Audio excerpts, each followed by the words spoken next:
10 années passées au centre de la France avec une bonne verre de vin blanc, notre ami australien dit « Mon père va marier. » Quel est son âge? 86. Je sens une histoire extraordinaire.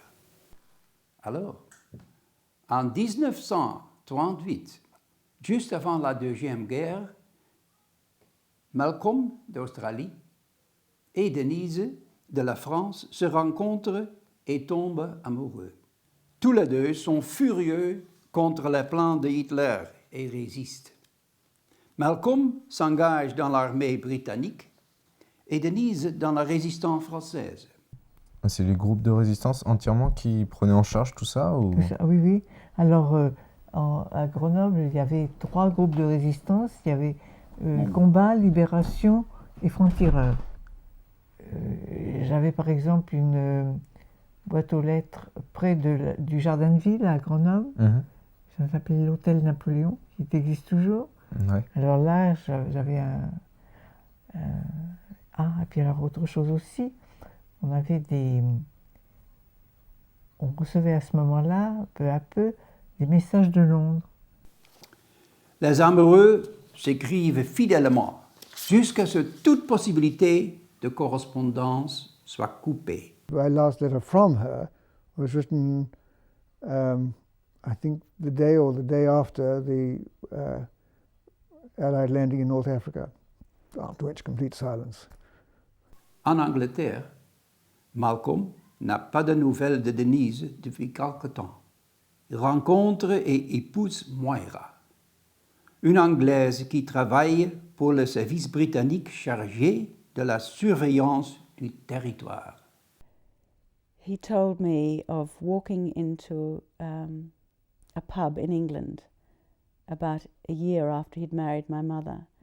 And there was a crowded pub and there was a woman with her back to him. And for a second he thought it was Denise. And he said he felt as though he'd been hit in the stomach. Denise, messagère pour la résistance, aide à cacher des Juifs et autres réfugiés. Elle entre en contact avec un officier allemand, Paul Brusner, pour s'informer sur les mouvements contre le maquis. Et j'avais demandé à Brusner, disant non, je suis sûre qu'il n'est pas juif, c'est pas possible, je sais bien que non, c'est pas. Alors il m'a dit, vous prouvez-le-moi. Et alors on a fait des fausses, un faux acte de naissance et de mariage. Il a fallu tout changer. Après la guerre, Denise rencontre Jeffrey Peters, un Britannique élégant qui tombe amoureuse d'elle comme un bloc. Elle hésite. « Mon premier amour était Malcolm, lui dit-elle. « J'aimerais bien être ton second amour, répondit-il, et ils se marièrent. Nous avons maintenant 4 personnes. Nous avons 2 familles, unies par l'amour et la loyauté. Ensuite, après des années de vie conjugale, Denise et Malcolm perdent leur conjoint. Un beau jour, Malcolm va à Grenoble et demande Denise en mariage. Oui, mais au début, je pensais que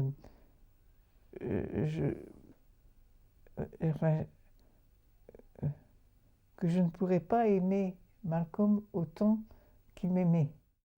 Et alors je me sentais un tout petit peu hypocrite d'accepter sa proposition.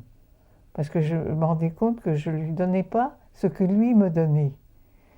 Et j'en ai parlé pas mal avec mes enfants, qui m'ont dit que j'étais complètement idiote.